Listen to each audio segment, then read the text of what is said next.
Okay, so beyond zero emissions, our vision is a zero emissions Australia in 10 years, fairly ambitious time frame.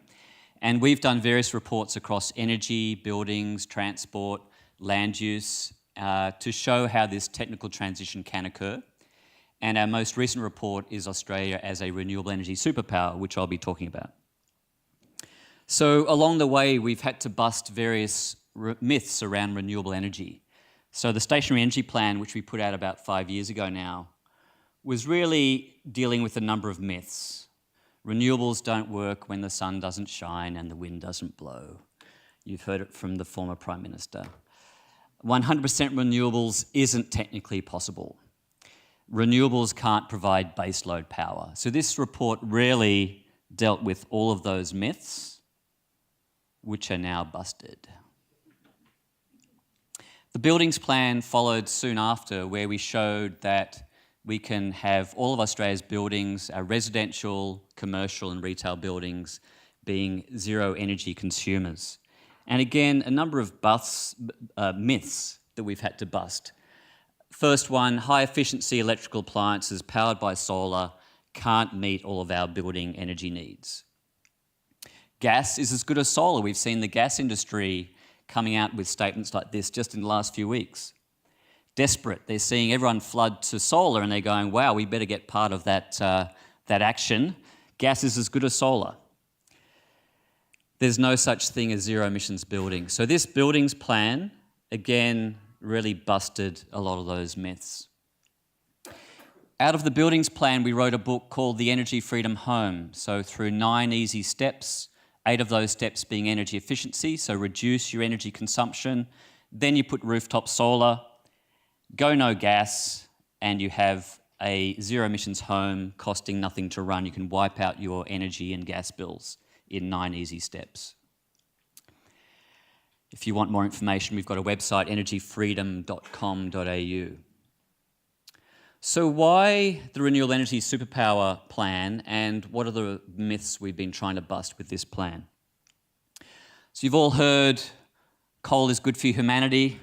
You've also probably heard from various industry sources, we need coal and gas exports for our economic prosperity. Renewables can't power our economy. We have far more gas and coal resources than renewables.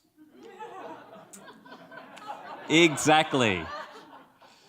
So we've busted these myths in this report, which I'll talk about in more detail soon. So why do we call this renewable energy superpower? We want to really reframe what is an energy superpower.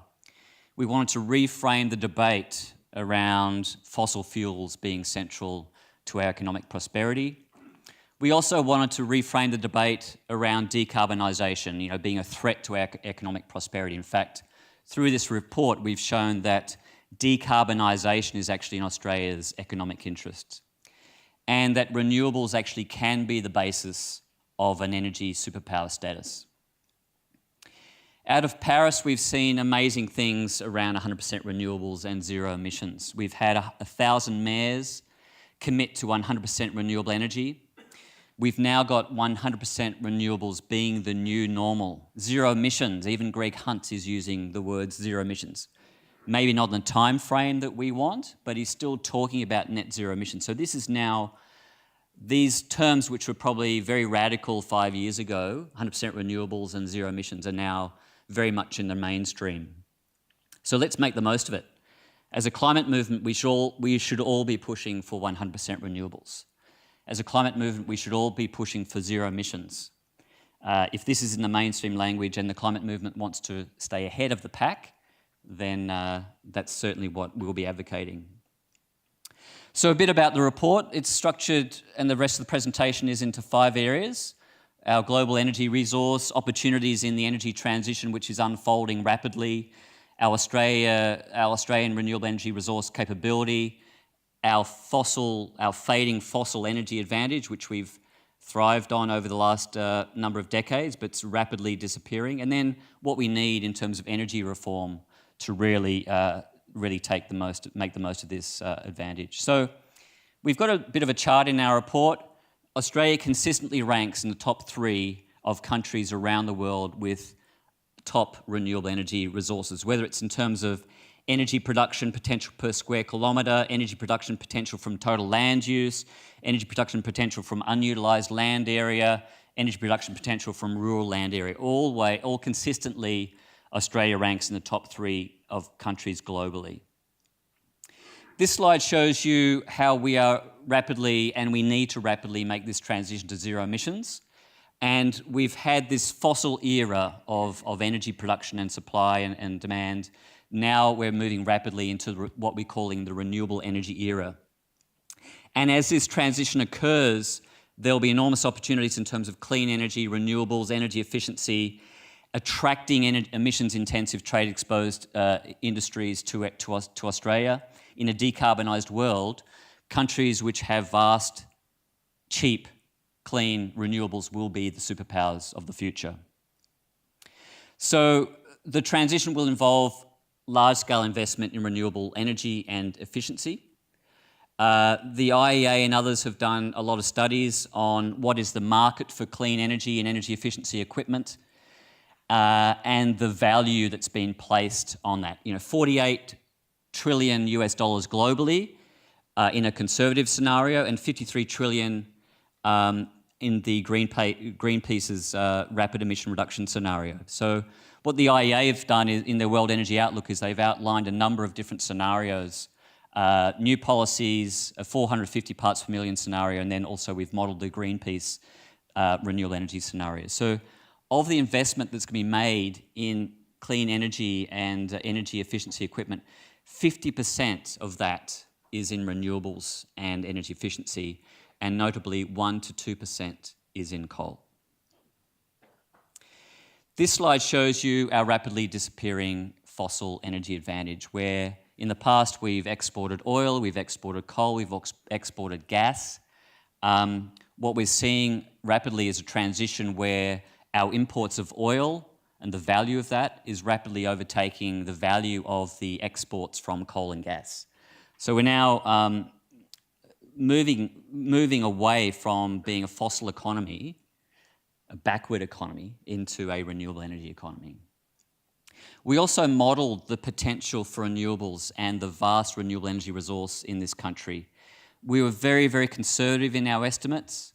We modelled renewable energy resource within 10 kilometres of the current electricity grid.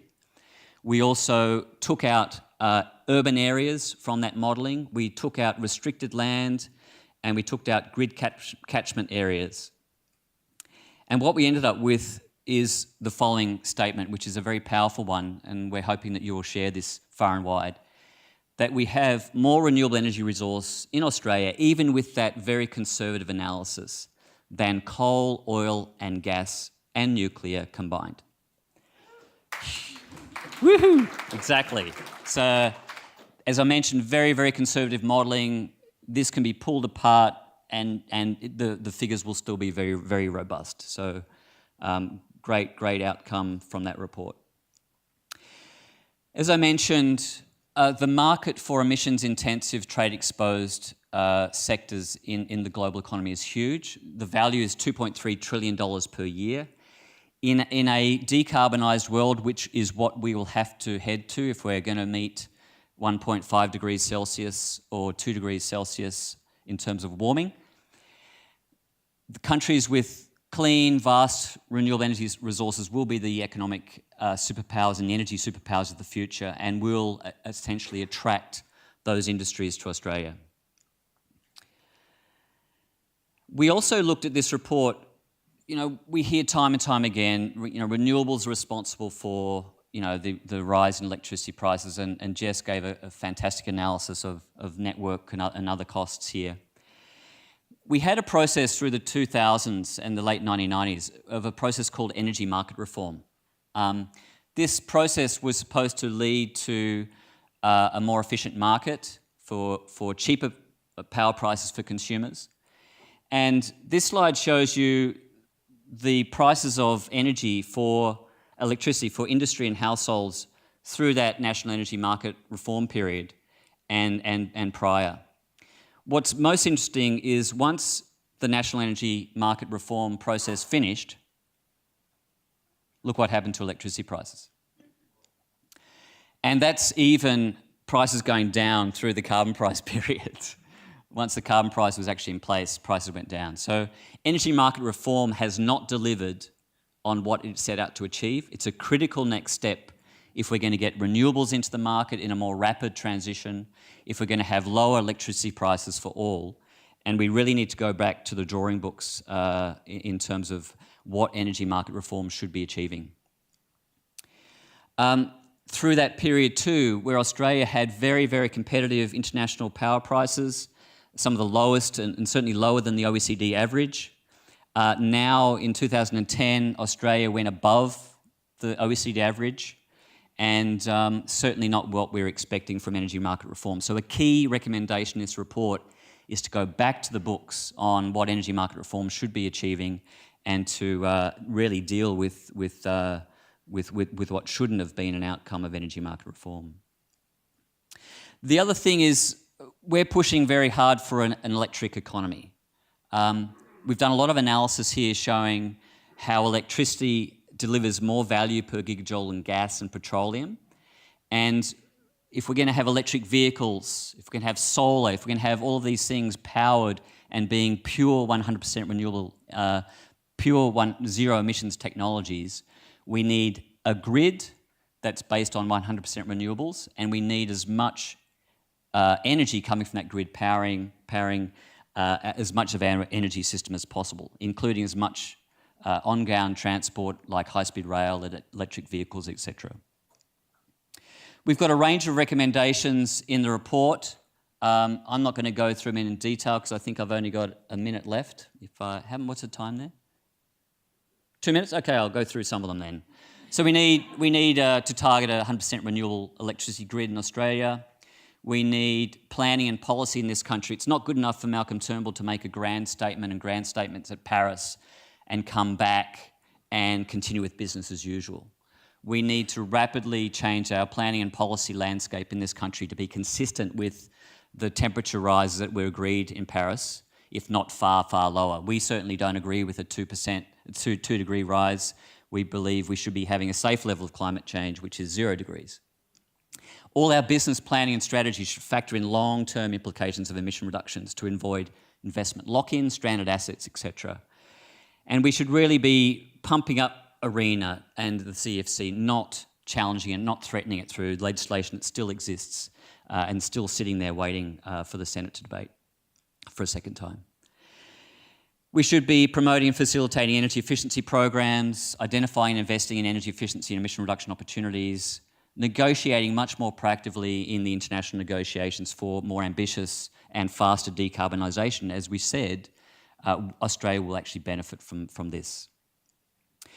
We need to reform the national electricity market. We need to seize gas distribution network expansion as early as possible, promote a shift from mass market gas use to high efficiency electrical use, rapidly improve the adoption and facilitation of electric vehicles, and advocate for energy market reform. And combine electrical appliances and couple this with rooftop solar to really bring about a true energy freedom revolution. What's next? There's still this myth out there that we need coal and gas to make many of our industrial products. Steel, cement, aluminium, bricks, glass, the list goes on. This is a critical myth that we absolutely need to bust.